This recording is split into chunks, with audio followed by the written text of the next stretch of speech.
I wanted to quickly show, I got this cardigan for Christmas, and as you can see at the bottom, at the sides, there's a big split. Personally, I'm not a fan of that. It just doesn't suit me. I mean, I think it suits other people well enough, but it just doesn't suit me. I've already sewn up the seam on the opposite side, but I wanted to show what it was that I was going to do when you're sewing together something knitted like this.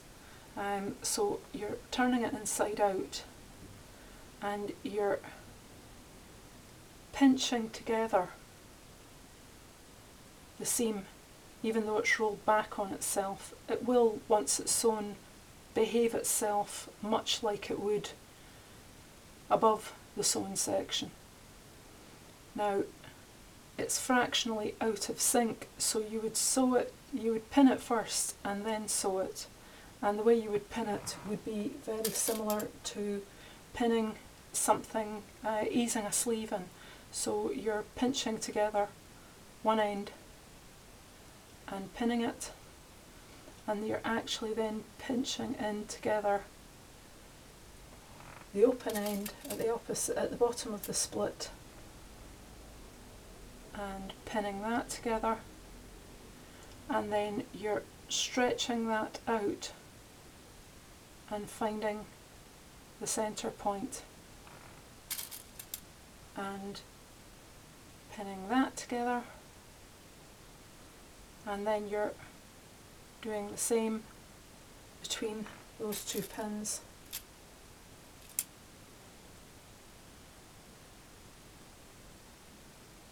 There and there.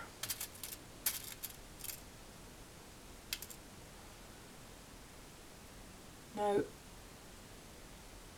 ideally, for a knitted garment, you're using something, a thread or a yarn of similar quality, but the reality is that the majority of people don't have that kind of stuff just lying around. The majority of people have standard thread, just standard thread off a standard reel. Now, the way to stitch something like this, if you stitch a normal sort of in and out weaving stitch, it'll snap because there's no elasticity in that kind of stitch. Now, the most elastic type of hand stitch is actually a back stitch, which kind of runs in a loop back on itself. So you go in and out and then back and halfway between the 2 points that you've just made. So you're going almost in a number 6 shape. So it's top, bottom, midpoint, and the midpoint then becomes the top of the next stitch down. So you're going in this sort of looping fashion. Now that in hand stitching terms is one of the strongest yet most elastic stitches. Now with a thing like this, you just want to be catching the very sort of edge back and forward of this. I'll not sew this on camera and bore you with it, but let me find the other side, which I have already sewn actually.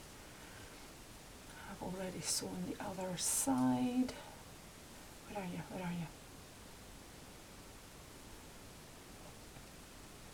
That's the bit I just pinned. Right, here we are here. So I already have sewn this side. Now that little set of double stitching along there is actually where the garment was previously sewn to, and everything below that little mark, that's a breaker, so that if the split's stretched, it doesn't run up the seam.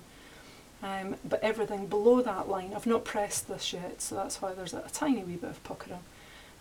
But everything below that has been hand stitched with a back stitch, and the reality is if you lay it out flat, so when it's hanging on the body, when it's being worn, that won't be noticeable. There's where it used to stop, and now it runs right down to the bottom.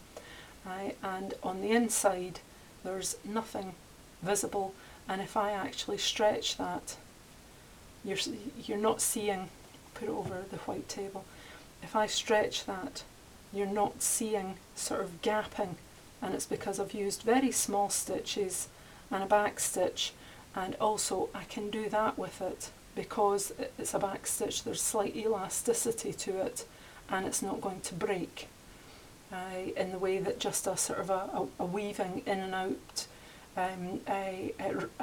running stitch, which I believe is also sometimes called a basting stitch.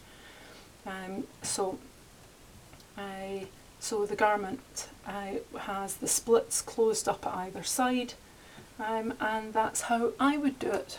So I just wanted to do a quick sort of knitwear hand sewing thing and let you know what has worked in my experience.